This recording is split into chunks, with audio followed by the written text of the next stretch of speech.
You are going to love this miniseries, and thank you for showing up. Project Envision is a 3-episode miniseries that offers you the opportunity to hear from Black artists in Las Vegas. These artists have a strong and positive vision for our future. It's important to know that we are all impacted by Western media, and Western media oftentimes negatively portrays and miscommunicates stories about people of color. So we're all affected by that.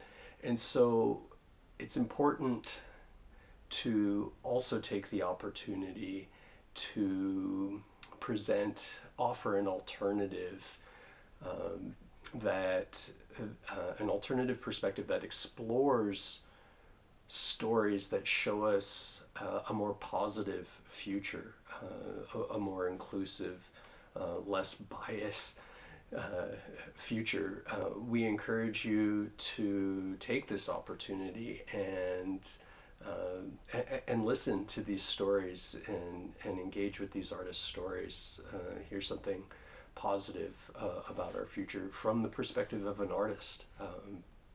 And be sure to watch through the interviews because each episode also offers some music and or dance at the end of the episode. And we really want you to have fun with this series and just take an opportunity to engage with some art, some beautiful music, and some beautiful dance. If you engage on Instagram or Facebook, you'll also have the opportunity to see some photographs of the filming of the series and some of the artists as taken by guest photographers for each episode.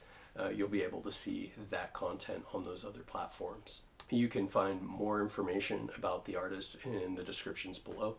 At the end of the series, I talk a little bit more about why we made the series and check privilege and do those and other important aspects that go along with creating and communicating this type of artwork. So thank you again for showing up, and we hope you enjoy the series.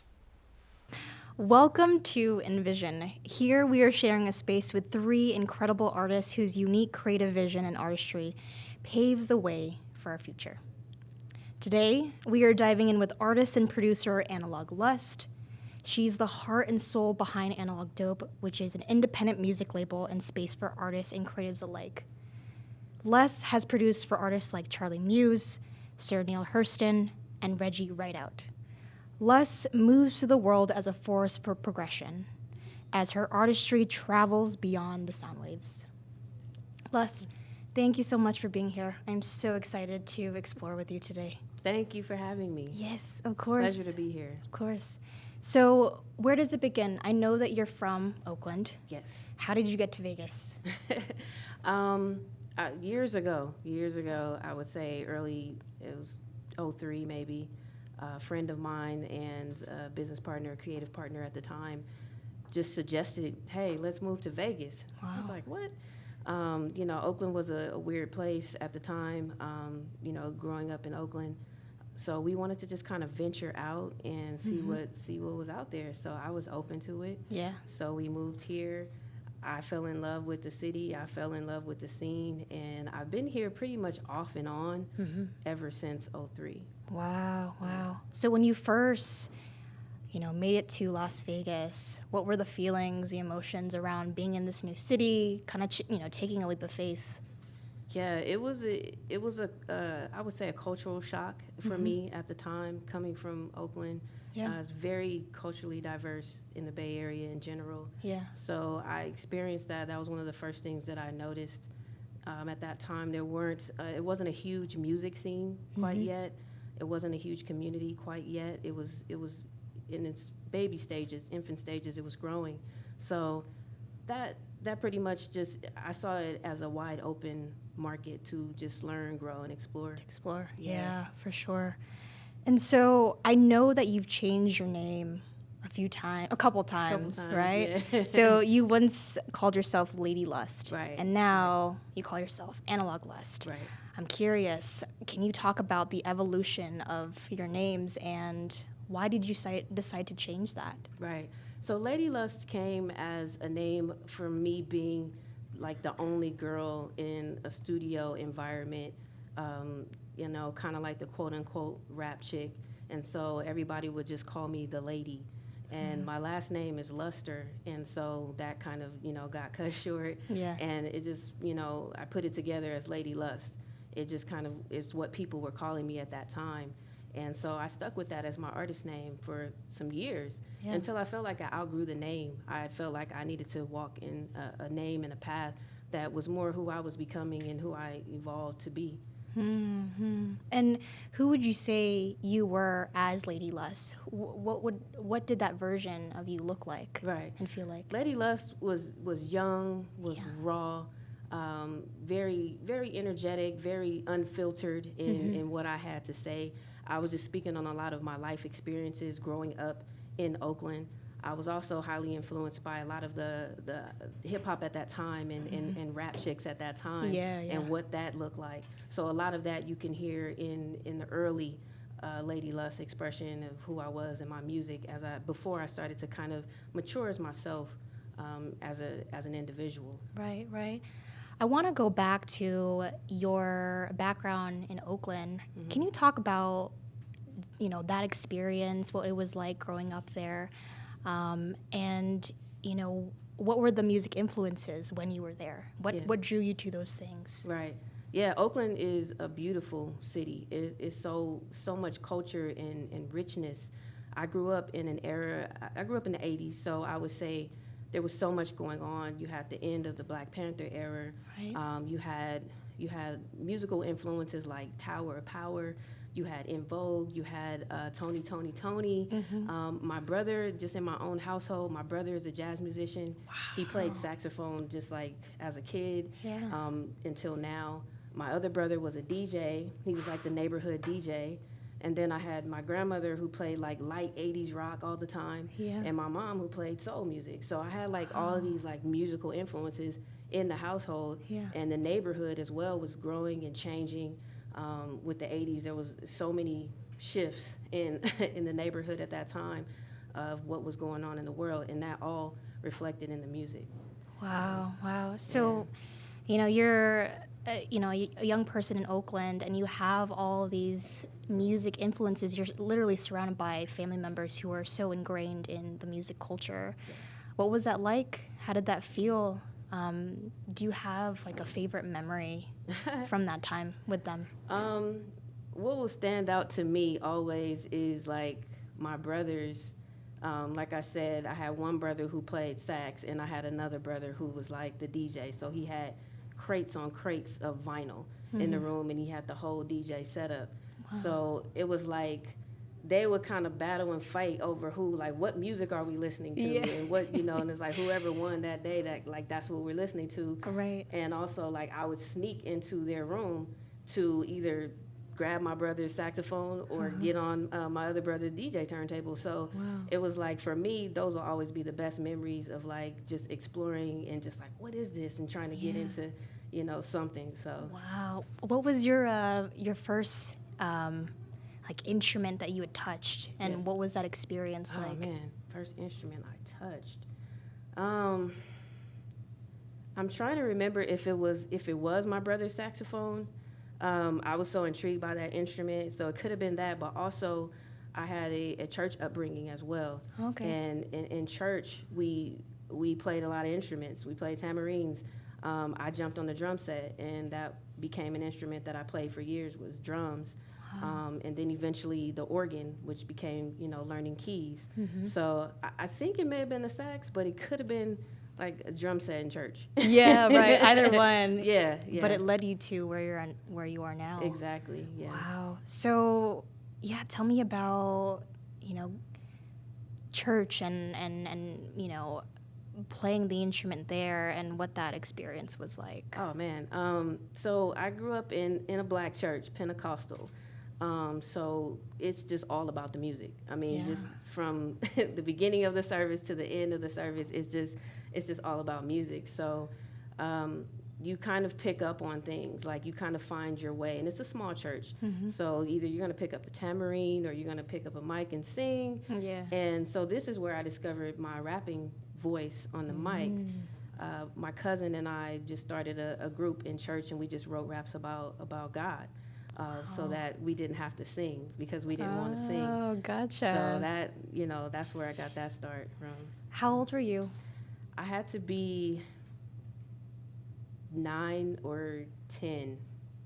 Yeah, 9 or when we 10. first, when we began that, yeah. Wow. Yeah, And what did that creative process look like as a 9, 10-year-old, creating rap songs because you didn't want to sing, what did that look like? It looked like my older cousin writing my raps for me and me remembering, memorizing what she wrote down, and us just practicing all the time and practicing like a step and everything, and just being really nervous to get in front of the church and say these raps, but I'm grateful that I did. So Right. yeah.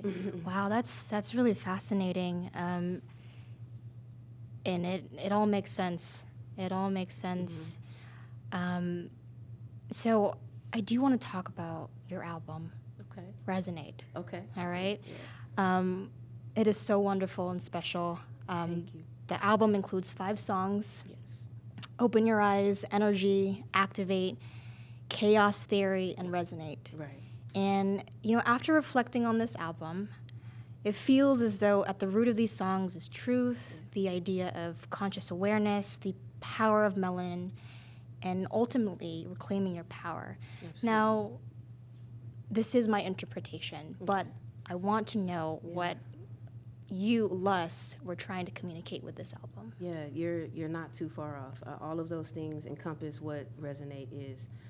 Definitely reclaiming power, my power, through sound.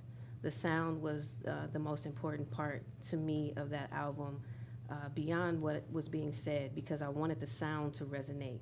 I started to understand the power of tone and frequencies and sound frequencies, and how they affect us, how what we hear and the music that we listen to kind of it kind of penetrates our soul in a sense. And so I wanted to create something that would impact in such a positive way and be empowering to whoever is listening to it, and just raise the vibration in the room and raise the vibration of whoever is listening to the music. So definitely the message behind it as well, the power of melanin. As humans, we all possess melanin. We all have it in our system, flowing through our system. It's whether we have the consciousness to key into it and use it for what it is, a superpower, to activate it. And so that's where surrounding the whole project comes in, is just activating our internal superpower. Right. Yeah. Oh, that's wonderful. And so, what inspired this album to come into fruition? Is there, a moment in time or memory that kind of brought you to this idea of creating something like this?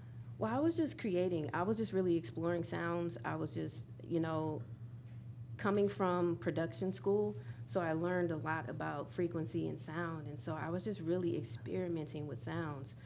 When the Activate song came, that's when the EP started to shape and form itself, and everything shaped and formed around Activate. And the goal of that was, once I had that song, I wanted to create a supporting cast for the Activate song, and so that's what you get with the EP. Gotcha. Yeah. Okay. And so what did that time frame look like? When did you start writing Activate, and then when did the other songs kind of come together to surround that one song? Yeah, Activate was it was really so random. The song Activate came, I was just making beats, and my process at that time was to make a beat and kind of like put it on my phone and go run with it in my ears and just kind of see what I come up with. Yeah. And so I did that this one day, and I went running with the beat in my ear, and the chorus just came, just activate my melanin, activate my melanin.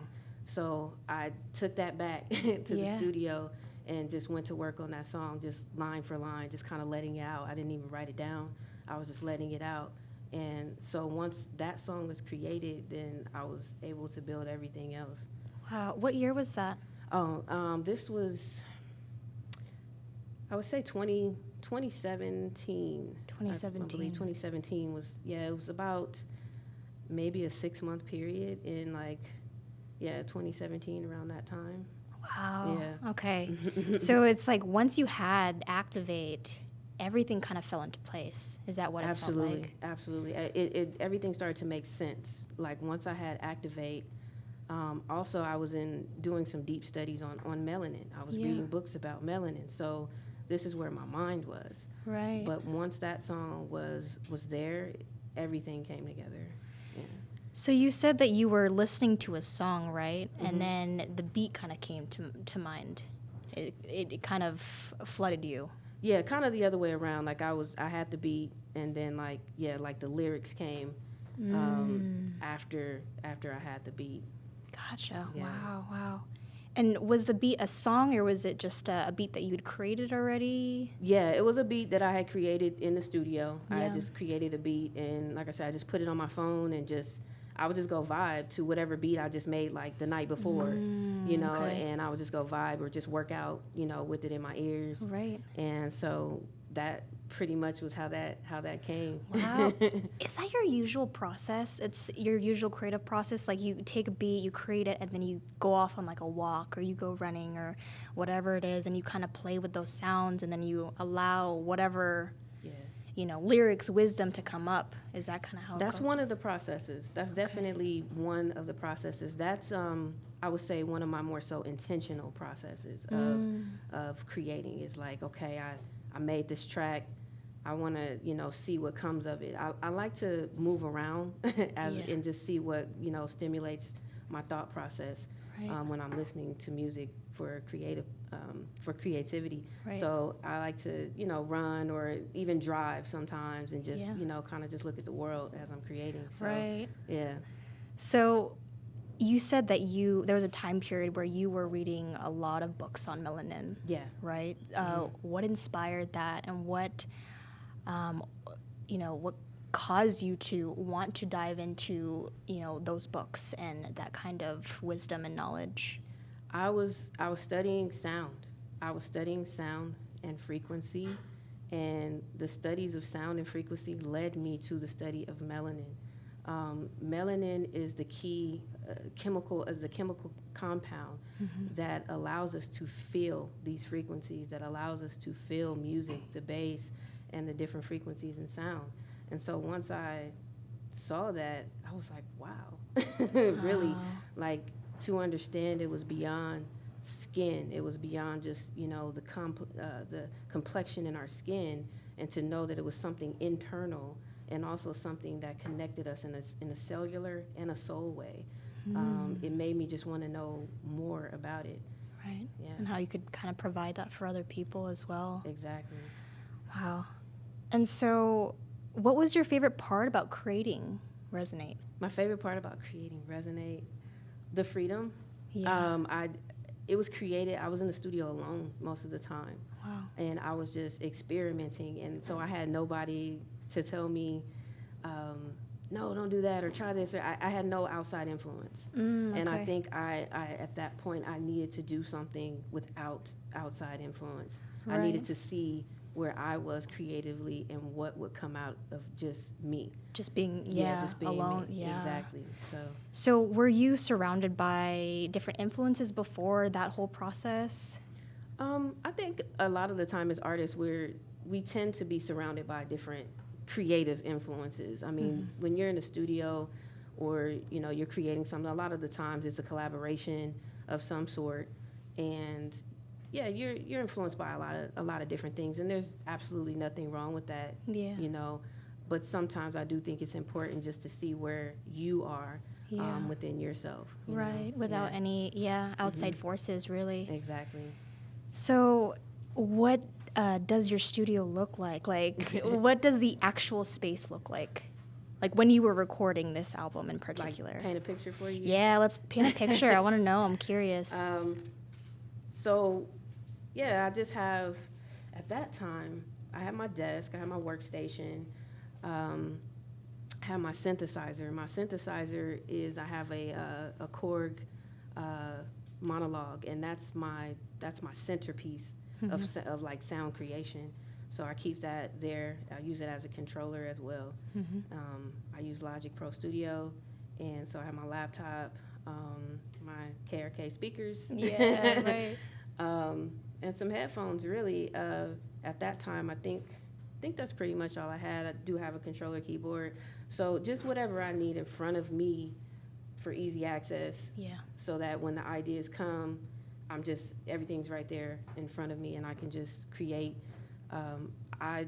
I like using the synthesizer because as being like analog minded, I love knobs. I love knobs. Right. I love buttons. I love to be able to feel what I'm tweaking the sound. So that's like really important to me. Like there's a sense of control there. Absolutely.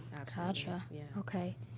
And so in your song Energy, right, you mention, Michael Brown, Trayvon Martin, Nipsey Hussle, and so many others whose passing has made noise in our society. Yeah. Why do you think this album is so important for people to hear as we are working towards a new world and a new future? Right. Well, there's one thing I'll say that I actually just watched a video again yesterday that was in my memories, and it was of Gil Scott-Heron, who is the author who wrote The Revolution Will Not Be Televised. And I think one thing people misunderstand about that is that the revolution is a revolution of the mind first. It's not an outside revolution. And so putting that in contrast to this particular project is like, this is like my revolution of the mind, my revolution of my thought process. We all have to kind of like observe and look at our way of thinking and how can we do better. Right. And sometimes music can guide us and help us in that way, because music is just really pure love at its purest form, that vibration. And so if you're on the right vibration, then you can open yourself up. You can open up your mind. You can empathize with other human beings that may be going through different things that you don't necessarily experience in your life. And so again, like Resonate was just creating a vibration, a frequency that when you listen to it, you can get on that frequency and you can open yourself up to acknowledge and learn things outside of yourself. Right. So, and challenge your own programs and mappings and stuff. Yeah. So I'm going to jump around here because, we're kind of on this pathway of talking about vibrations and creating like this beautiful space for people to ultimately heal and again be guided in some way. Definitely. What was like one of your first artists or band or song that whose vibration healed you in some way or spoke to you? Yeah. Off top, Stevie Wonder. Oh my God. I just remember as a kid just being so in love with Stevie Wonder. Like every time his music would come on, I just felt something, and even now to this day, it's so nostalgic, and I still have the same feeling. Yeah, so it's kind of like a home, type it's feeling, definitely right? Home. Yeah. So, what were who and what are your influences? Like in terms, it could be anything. Yeah, it could be anything. Okay. Well, Stevie Wonder for sure. Yeah. Pharrell. I love Pharrell as an artist, just in general. I love everything about him. Yeah, he's awesome. Yes. I love Ava DuVernay. I love her expression on camera. Who else? Musically, also, of course, Tupac was like a huge influence. Right. Sun Ra is a huge influence musically. He opened my mind to so many things and different ways of creating and different ways of using sound, different ways of thinking as well. Also Angela Davis. We're talking about Angela Davis, Asada Shakur. Right. Anybody that was just revolutionary in their own way and just put it all on the line. I've been inspired by. So, do you remember your first album that you were listening to as a kid or teenager? Oh, as a kid, well, yeah, like because my mom, she would sew. She, you know, she's a seamstress, so she would sew and just play music. Right. And that's when people played albums all the way through. Mm-hmm. So Yeah, right. I know. Now we like, can stop and play and stop man, and play. you Yeah. know, that's when you appreciated the album. Right. You know? Right. So yeah, the first memories of albums like that were like Luther Vandross, Anita Baker, Stephanie Mills, that type of vibe where we would just listen to the albums all the way through, and OJ's, and just like run it back. Wow, that's so cool. Yeah. Are there parts of their music that you see in your own album, your own music and stuff? Absolutely. I think at heart, like, I'm really a singer, but if I had the voice, I would really be a singer, but I don't. So I do underlining harmonies, if you notice here and there. I kind of use my voice in certain ways, and that's highly influenced by soul music that I grew up listening to, by Missy Elliott, who would kind of have her signature way of putting herself in the backgrounds of the song and things like that. Yeah. So yeah, definitely. And also like Pharrell, just kind of like, you didn't even know he was there, but he was there. You felt him, you know, on that production, or maybe that background vocal. So that's definitely, I kind of like to sneak those type of things in. Yeah. Yeah. But yeah, little trickles here and there. Exactly. Okay. So I do want to play your music video, your Activate music video. Okay, so cool. We're going to take a look. Yeah. Transition a little bit.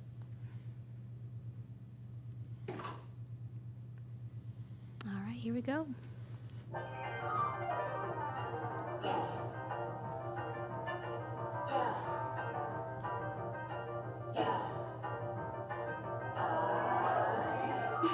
Activate my melody. Activate my melody. Activate my melody. Yeah. Activate my melody. How long they been telling us our black skin ain't worth gold? How long they been digging up our DNA when the body's cold? How long you been feeling low? How long you been getting high? How much did the world shift from when you used to when Prince died? It's 85, my niggas right like it's 90 season. Parky and learned all the lessons he left us. No drink, find our bodies in the house. And you can call it like you still right, but you won't know it. Activate my melody. Activate my melody. Activate my melody. Activate my melody.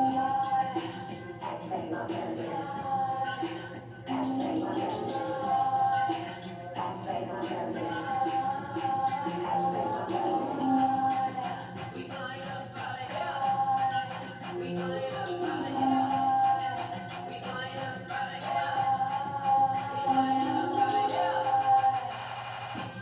They used to tell me I was too black. Stay out the sun, nigga, run, this is true facts. I don't blame them, we wasn't properly educated. I meditated, projected, and then it resonated. Yeah, it ain't about your skin tone. My grandma got melanin her whole life, she red bone. Light skin, dark skin, they want saw and separate. What they gon' do when all this melanin activate? Activate my melanin. Activate my melanin. Activate my melanin. Activate my melody. Activate my melody. Activate my melody. Activate my melody. Activate my melody. We flying up out of here. We flying up out of here. We flying up out of here. We flying up out of here.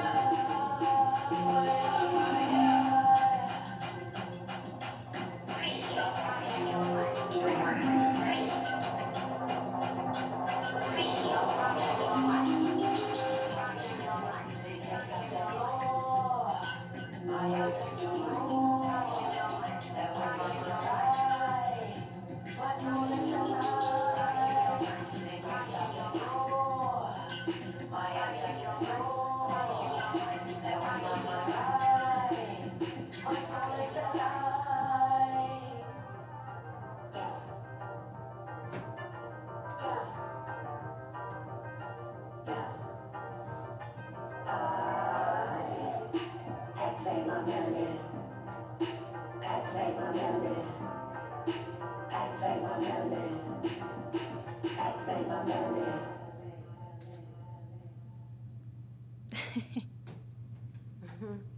That is so cool.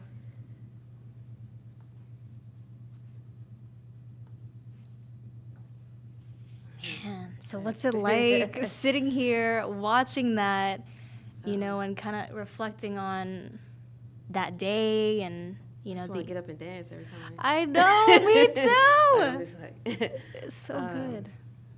I mean, every time I see it, like, I'm reminded of that day. Everybody that was there, everybody that was a part of it. It was such a blessing to have so many people that believed in it. That the director, two directors, Bobby and John, who I gave each both like a kind of like a like, you do this and you do this. Yeah, right. And for them to be able to take, the vision and take it to that level, like the part with, my head in the ground, and Bobby did the choreography for the kids, and just we used that whole block where her business is. Right. It was just amazing for it to all come together. So many people that wanted to make that video happen. Yeah. Right. So in the video, you have a line of generations. You have all the kids there, right? And then your face is painted in gold. Right. Why did you decide to include that in this video? The gold in particular, that was important for me to show because that's our worth as Black people. Right. We kind of get painted this narrative of being worthless, of not, our lives not having value. And so the gold represents the value of us. We are pure gold from the inside to the out. Yeah. So I wanted that to be something prominent, showing me coming from the ground as pure gold, as gold. Right. That's so powerful.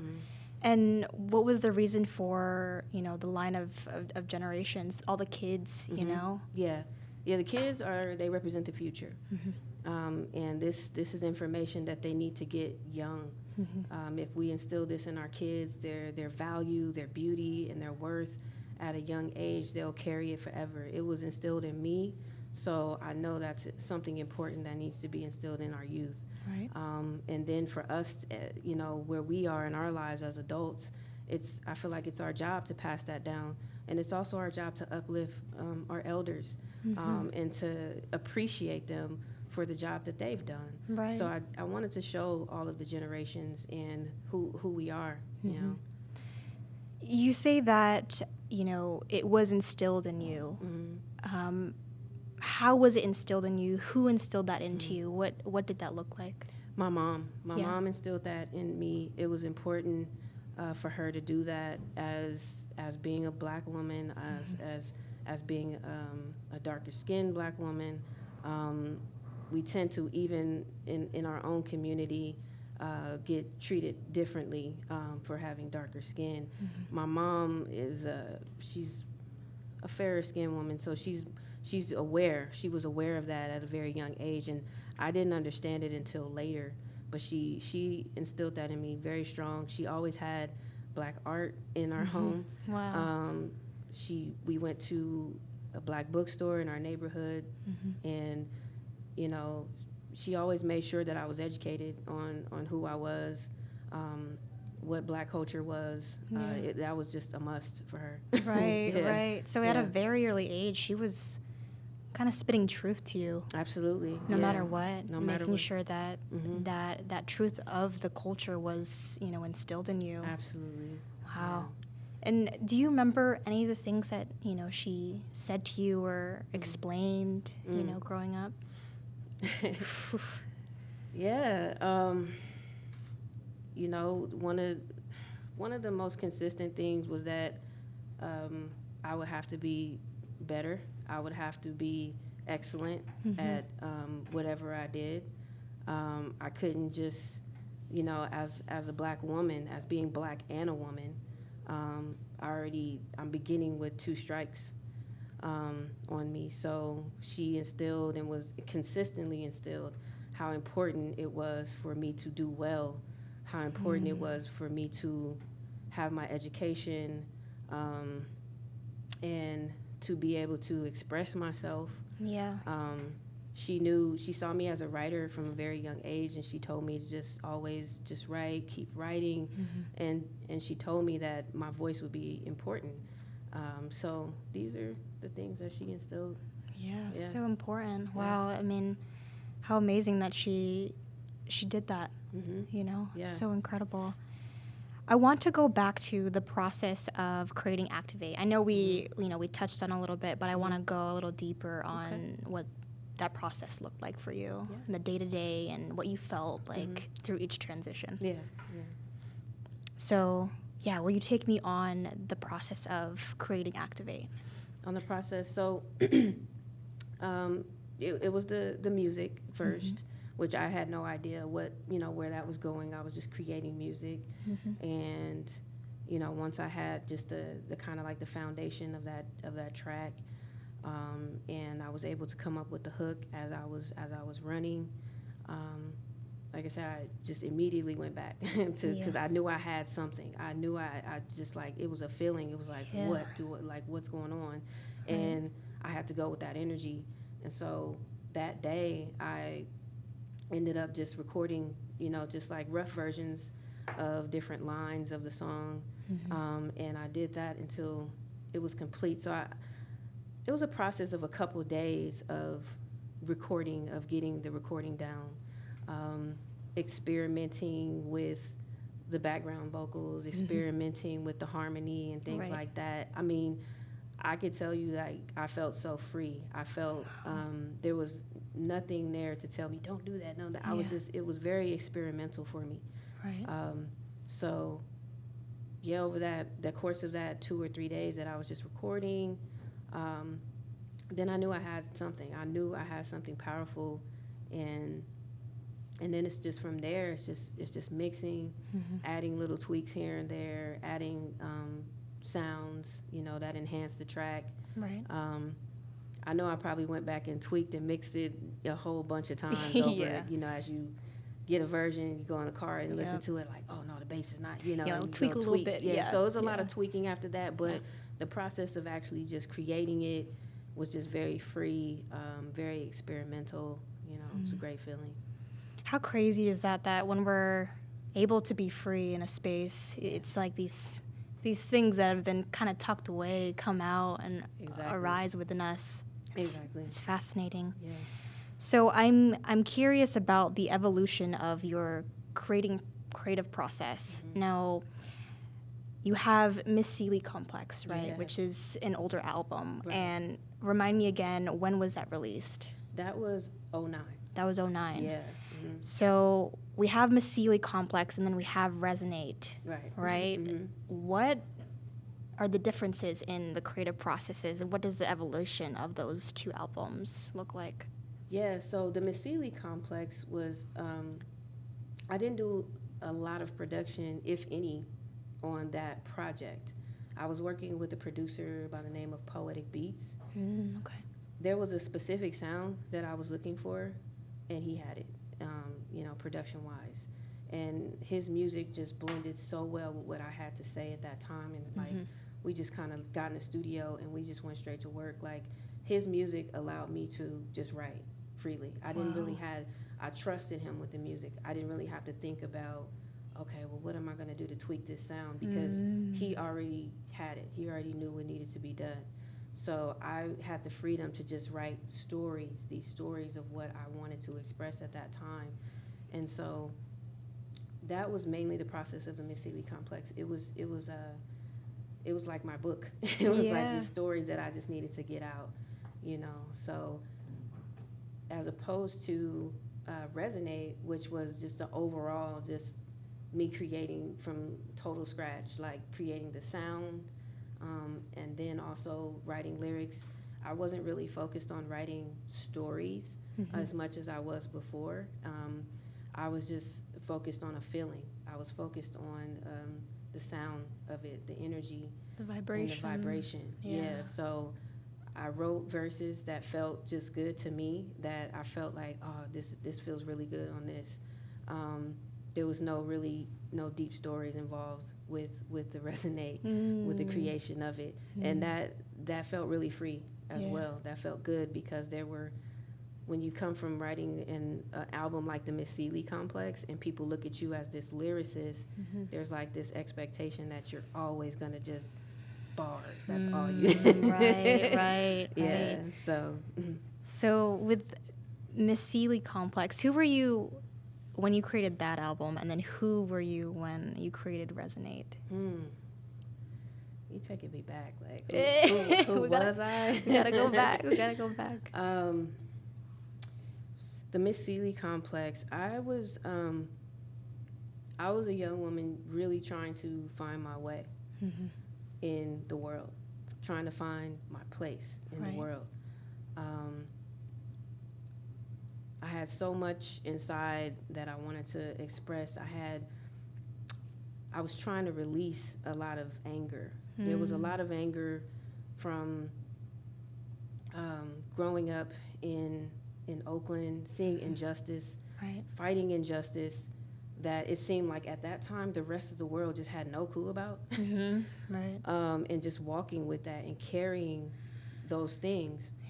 And just trying to give my story about what it's actually like and how I feel being in my skin, being a Black woman, trying to just grow and understand the world at that time.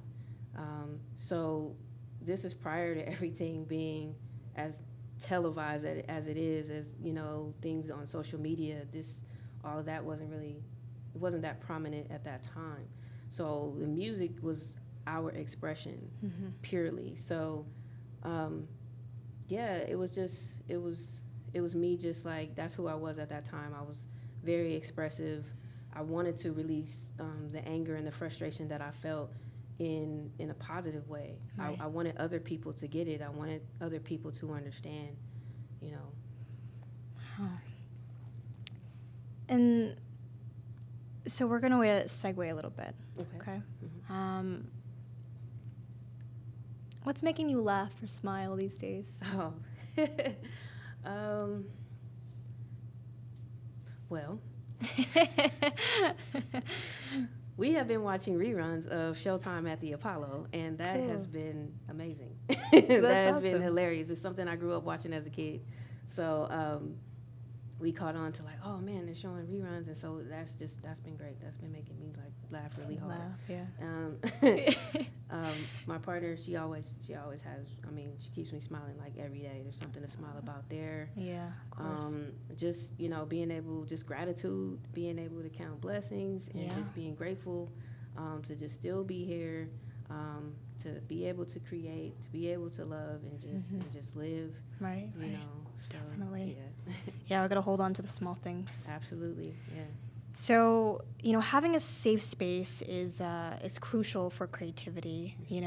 Just like what we mentioned before, just being able to express ourselves and having the space to be free, and not having anyone around us to tell us, no, we can't act that way. No, we can't sing this. No, we can't dance.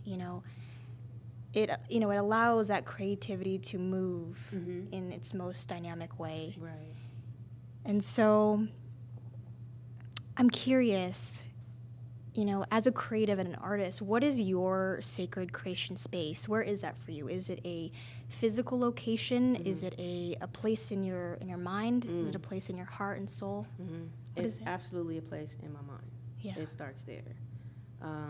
My mind has to be free and clear of clutter, pretty much, and open to receive, because whatever I create, it's coming from a higher source. Yeah. So if I'm not free and clear and open to receive, then I'm most likely not going to be able to create anything. Right. So it starts there. And then also just my space at home is like the best space for me, Yeah. Yeah. And, your home space, is it kind of like your second creative recording studio? What does it look like? It's set up exactly the way I want it, exactly the way I've envisioned for years before I had it to have my space. Right. I mean, as an engineer, I've worked in different recording studios. I've worked in different spaces, and so over the years, you kind of pick out certain things like, when I have my space, I'm gonna have that. I'm gonna have that. I'm gonna have, it's just a vibe. It's the lighting. It's the energy. It's the smell, the essential oils, things like that. Right. Smell is very important to me when I create. So it's just having a space where you just really just feel relaxed. Yeah.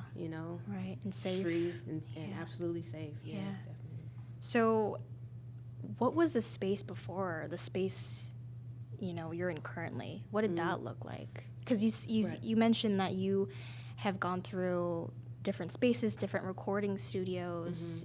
What do those spaces look like, and what those spaces feel like to you? Yeah, I mean, I've had, just different places that I've lived. I've had, maybe smaller space or things like that, and I've also worked in different studios. So I think the most important thing, like you said, is just feeling safe, feeling like not judged. Yeah, in that space that you create in. When we were creating the Miss Seeley complex, one thing that was great about it was it was just poetic and there was just no judgment. It was just, I just was able to just be. Right. There weren't a lot of people around. Right. Then there's been spaces or studios that I've worked in where it's like there are people around, and that's also good too. It depends on what you're trying to create. If it's a collaboration vibe and there's people around, let's say, for example, Digital Insight Studio, which is a larger recording studio where sometimes we go and actually get mixes of our songs. You kind of get the professional studio vibe. There's like all these this outboard gear and just a bunch of knobs. Right. All the equipment. All the equipment and everything is there. So, it just depends on what vibe, you want at that time. Right. And so you mentioned that your current space with, the relaxation and the essential oils, and then the space in your mind, right? That's where you feel the safest. Absolutely. Yeah. So my next question for you is, what are unique challenges you come across in finding and cultivating a space where you can play and create? And how do you overcome those challenges? Well, my challenges were always, who was in the space with me. And you have to, I think, be conscious of who you're sharing space with. And if you're not sharing space with like-minded individuals, then that's probably not going to end up being the space, because the space is going to be something else. And so for me, that had been a challenge throughout the years of just, cultivating and something that was just for me, where I felt unjudged. And so when I got to that point where, that was my focus and that was my goal, it's definitely a manifestation, because I envisioned it in my mind for so long to have this space that I have now. No, currently. And so once I had the space to create and put things together, it was important to me to know whoever's around or whoever comes around, you have to be like-minded. You have to understand that this is a creative, sacred space when you step through that door. Yeah, right. So why do you think it was so much of a challenge to make sure that you were surrounded by the right people in those spaces? Energy. Okay. Energy is very strong, and everybody carries an energy. And if the energy in the space is negative, or people are carrying negative energy or things like that, then it just fights against what your goal is and what you're trying to do. So that once I recognized and understood that, I knew that I had to make sure that I had the right people around in my creative space. Definitely. Do you have maybe like an example or a memory of where, something in you had shifted and you would realize, like, okay, being surrounded by people who are kind of on similar wavelengths is really important for me to be free and to create? Right. Yeah. There are spaces that I've been in that with other people that have definitely, like, I know, raised my vibration, like, in the room. Like, you just walk into the room and you feel it, you know. I can remember a retreat that I went on in 2012. It was all women, and it was just certain workshops. We had workshops in the retreat, and certain workshops you just knew that there was something about the people that brought the vibration into this space that was really important, that allowed you to feel liberated, empowered, and free. And I just started to tap in and pay attention to that, and just know and just pay attention to how I felt when certain people were around. And I think when we do that, when we kind of pay attention to how we feel, you'll start to understand a little bit more, like, you know, maybe this is not, maybe I don't need this group of people around. This group of people feels a little bit better for me. I'm actually more creative when this group of people is around. You know, and you just start to kind of curate your experience with people. You know? Based on what you intuitively can feel. Exactly, yeah. So, you know, as you're able to cultivate the people around you and navigate and just like tune into your intuition, what would your insight and your advice be for someone who is looking for that exact thing, a safe space, a space where they can be surrounded by like-minded individuals, you know, those that can celebrate them, you know, and kind of give them the space to be creative. Right. Just don't be afraid to allow yourself to feel. You know, I think sometimes we're afraid of that, and we just kind of put our feelings to the back burner.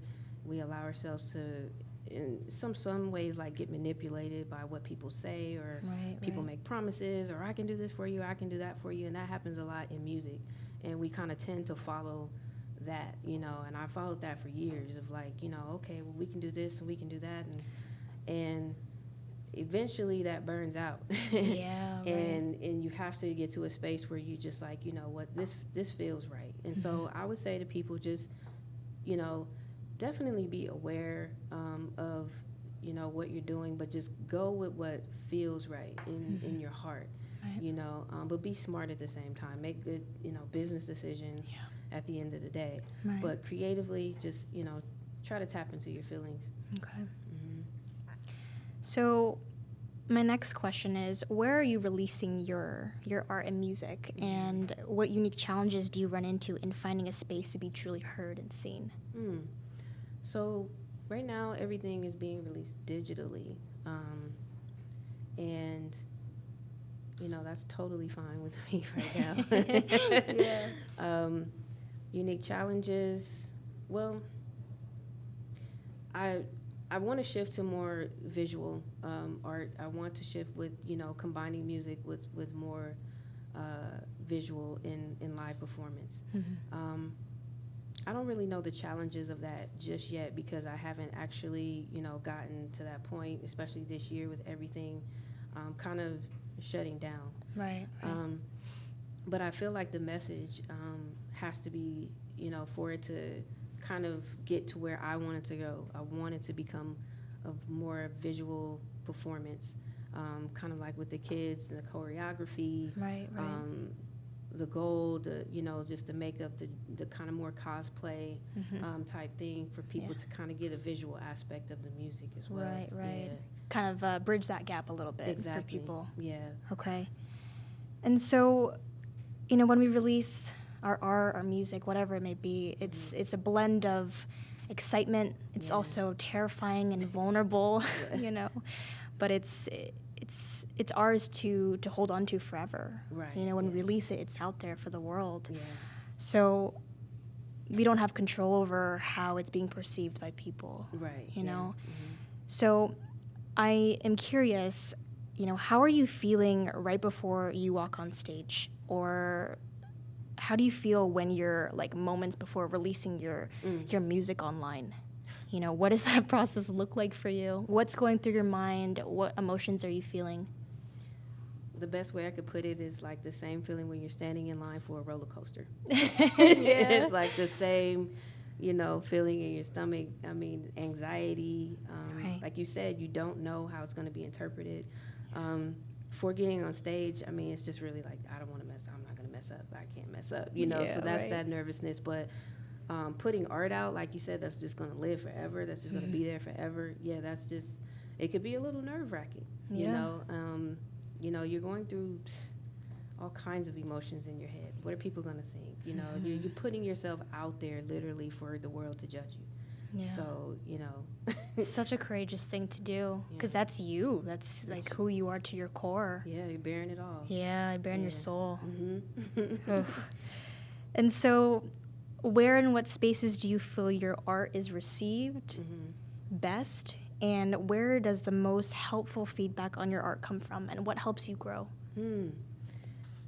I feel like live performances, you know, probably get the best reception, like, because, you know, that interaction, there's nothing that can beat people being right in front of you and you being able to express yourself and look them in the eye and know they're feeling it. Yeah. And that implants like a memory, like, in them. You know, if they were feeling it, they're gonna remember that performance.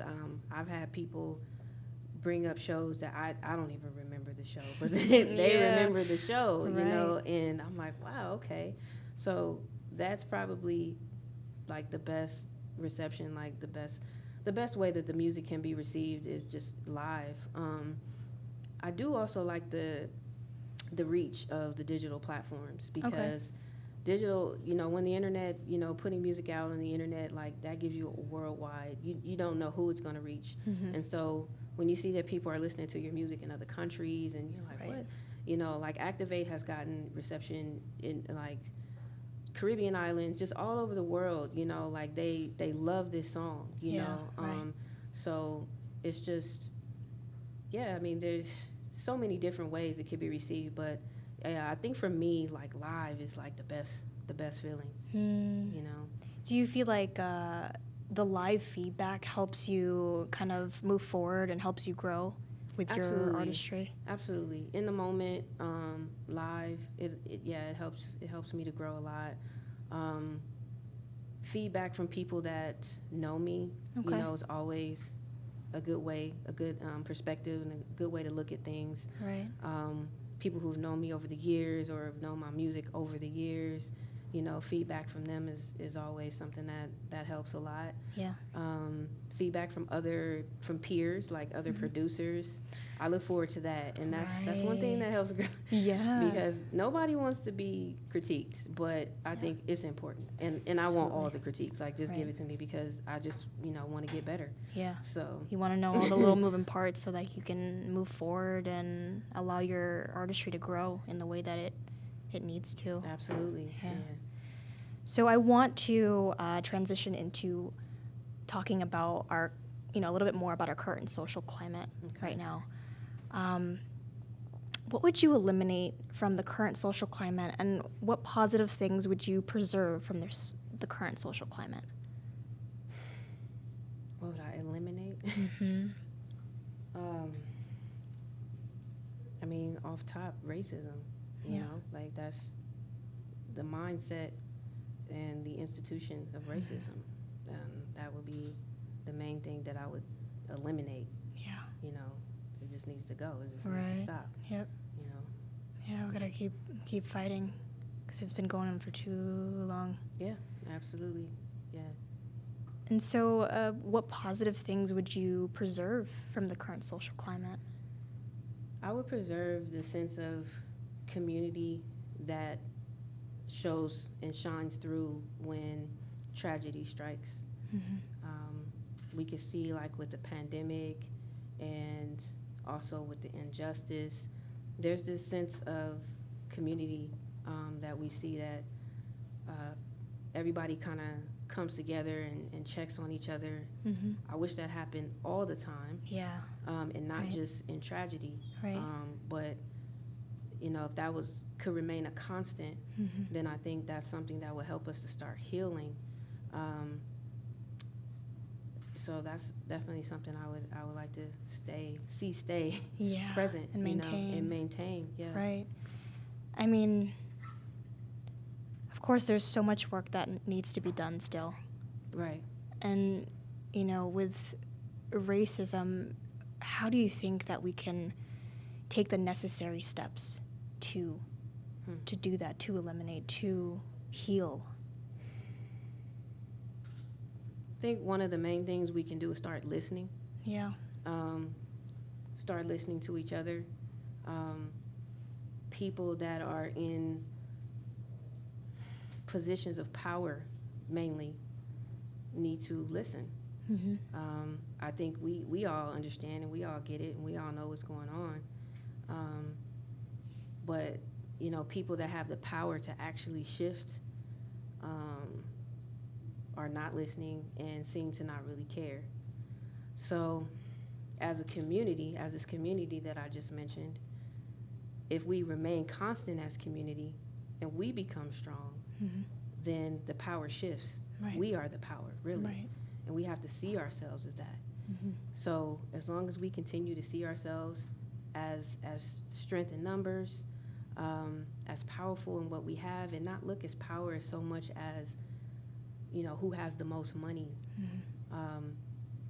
You know, power is it could be energetic, you know, and teaching the youth, Right. you know, their worth and their power at a young age so that they grow up strong mentally and know how to combat things and know how to handle situations when they're confronted with situations. Right, right. Yeah. And so this will be my last question for you. Can you paint out for us what your vision of the future is? Can you paint that picture for us, Les? Wow. I'm a bit of a sci-fi freak, so That's awesome. it may be a little weird. You know, if I was to paint, you know, a vision, you know, I would go in the utopian direction. You know, I would go, because right now I feel like we're in a little bit of a dystopia, you know, in our current situation. It's real ugly. So I would take us out of that and put us in a utopia, you know, where we all understand who we are. We all can see the God in each other. Right. We can all see the value and the worth in each other, where we can actually see the energy that we share with each other. I think if that was visible, if we could see the energy that's shared, it would change everything. The energy that's exchanged between people, whether it's negative or positive energy. If that was something we could see with the naked eye, I think that would, like, That would help tremendously. that would change everything, right? Yeah. So, I mean, where technology is going and the things that we see happening, like, why not? Like, you know, somebody create something to where we can see the energy exchange with each other and just put that out there. So that's the world that I want to see, you know. So That's wonderful. Thank you so much, Les. I really appreciate your time. thank you for Thank having me. Of course.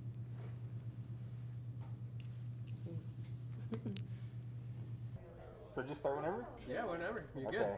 All right. So these are all new original. Some are new, some are old, some are in between. So Sweet. is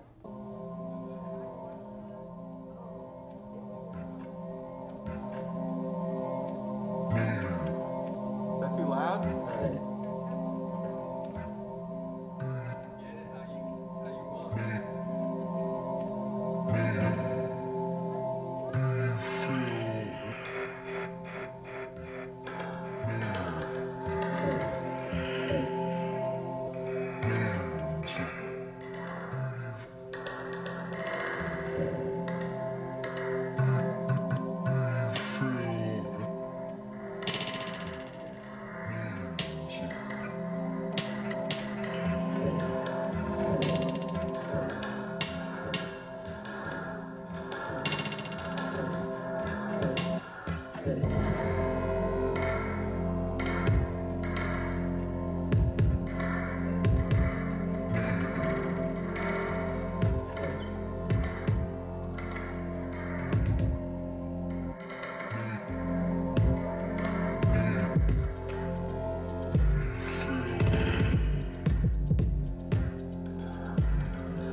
Fresh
love,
Thank you for showing up and choosing to watch this series. We hope that each episode gave you a unique perspective and gave you a peek inside the life of an artist that possesses a positive vision for our future. I'd like to talk a little bit more about why we created this series and also check privilege, which is an important aspect when you choose to create work like this. Right now and always, it's important to combat against inequality and racism and the negative portrayal of people of color, of minorities. It's important to offer alternative perspectives and tell stories that are positive. Unfortunately, it's not enough right now to hold those feelings in our heart and in our mind. We have to be willing to have difficult conversations and hold space for having difficult conversations and explore the depths of our unconscious bias. We have to communicate with each other in a manner that expresses empathy and a willingness to listen and understand. It is important to say and show that Black Lives Matter. The more that we are able to have these conversations and create work around these conversations, the better able we are as species to live with one another in peace. I'd like to acknowledge that the way my appearance presents to others, regardless of my origins, has afforded me a number of unearned opportunities in our society.